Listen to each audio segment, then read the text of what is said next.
Welcome back Farzana باری صاحبہ. ہمارے پاس ٹائم بہت کم ہے. سوال جو لوگوں نے ہمیں فیس بک پہ بھیجے وہ یہ بھی پوچھ رہے ہیں کہ کیا ہمارے لیے میزائلز بنانا اتنا ضروری ہے, نیٹو اور یو ایس کی سپلائز جاری رکھنا اتنا ضروری ہے, یا اپنے شہریوں کو تحفظ فراہم کرنا ہماری ٹاپ پرائیورٹی ہونی چاہیے؟ اور جیسے شرمیلا فاروقی صاحبہ کہی تھی کہ ڈی این اے ٹیسٹنگ فیسلٹی بھی نہیں ہے, حکومت کو اپنی پرائیورٹیز سیٹ کرنی چاہیے ہیومن سیکیورٹی کی طرف.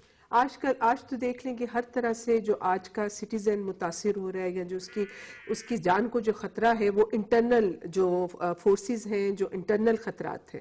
تو ہونا تو یہی چاہیے کہ جو ہیومن سیکیورٹی ہے اس کی طرف ہم توجہ دیتے, کیونکہ آج یہ جو بام جس کے اوپر ہم نے سارے ریسورسز ڈائیورٹ کیے یہ ہمیں کسی طرح کا تحفظ دینے سے ناکام ہے. آج ہمارے اسٹیٹ جو ہے وہ اسٹیٹ کی ریسپانسبلٹی انہیں ایڈریس کرے, نہ کہ وکٹم سے جا کے انویسٹیگیشن. برڈن آف پروف جو ہے وہ ہمیشہ جو خاص طور پہ سیکچول کرائمز جو ہوتے ہیں اس کے وہ جو ہے وہ اسٹیٹ کی ذمہ داری ہے کہ وہ ایویڈنس پرووائڈ کرے, یہ نہیں کہ آپ وکٹم کے اوپر برڈن ڈالیں کہ وہ ثابت. رخسانہ احمد علی صاحبہ, آپ national commission on status of women کی طرف سے حکومت کو کوئی ریکمنڈیشن دیں گی کہ ہیومن سیکیورٹی کی طرف اور یہ تحفظ فراہم کرنے کے لیے خواتین کو خاص طور پہ اپنی پرائرٹیز چینج کریں؟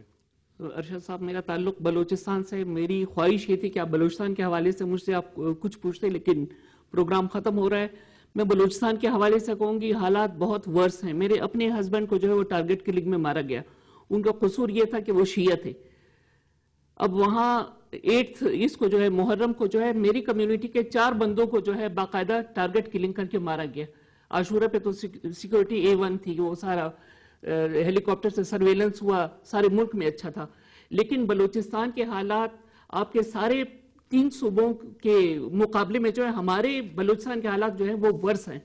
تو بقول آپ بلوچستان کے حالات پہ بھی ایک مختلف کریں گے. Failure of the state to provide security اس کیس میں بھی نظر ہے. صاحبہ, ہیومن سیکیورٹی اور اسپیشلی وومن پروٹیکشن کے لیے حکومت کو پرائیورٹیز کیسے تبدیل کرنی چاہیے؟ دیکھیں, حکومت کی پرائیورٹیز تو میرا خیال ہے کہ میں ابھی فرزانہ نے بھی یہی بات کی کہ مجھے اس پارلیمنٹ کے اندر جتنے قوانین نظر آئے ہیں اس سے پہلے کبھی نظر نہیں آئے. جو ہمارے 9 سال کا ایک پروگریسو ڈکٹیٹرشپ کا دور تھا اس میں بھی نظر نہیں آئے.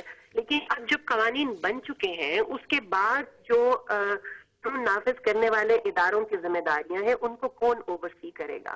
اس کو اوورسی کرنا ہے اور ان اداروں کو خود سے پروایکٹیو رول لینا ہے.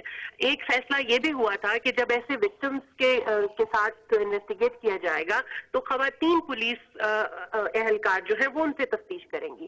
یوں مرد پولیس اہلکار جو ہے وہ ان سے انتہائی باریک بینی کے ساتھ انتہائی غیر اخلاقی قسم کے کوسچنز پوچھتے ہیں جو کہ کرنے پڑتے ہیں بعض اوقات انویسٹیگیشن میں, مگر وہ اس طرح مذاق بن جاتا ہے اس سسٹم کا کہ ابھی جب میں کل دیکھ رہی تھی شام میں, شاید کل ہی فیصلہ کر لیا تھا کہ وہ اس کیس کو واپس لے لے گی, کیونکہ جب میں یوٹیوب پہ بالکل اس پہ پریشرز اتنے زیادہ بلڈ ہو جاتے ہیں.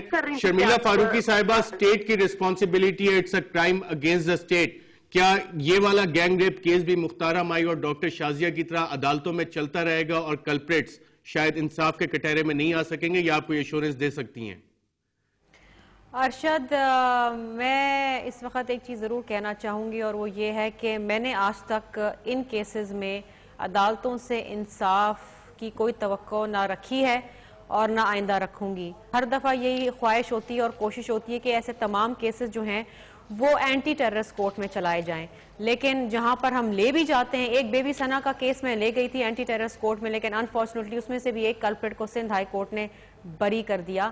تو میرے سخت تحفظات ہیں اور میری سخت شکایات ہیں جہاں تک ایسے کیسز ہیں عدلیہ سے, اور میری یہ درخواست ہوگی کہ خدا را کسی ایک کیس میں تو سزا دے دیں. آپ سب پارٹیسپینٹس کا شکریہ. ناظرین, we are running out of time. جاتے جاتے میں صرف آپ کے لیے لمحہ فکریہ سوچے جا رہا ہوں کہ بیٹی لٹ کے گھر آئے گی تو سبق سیکھو گے.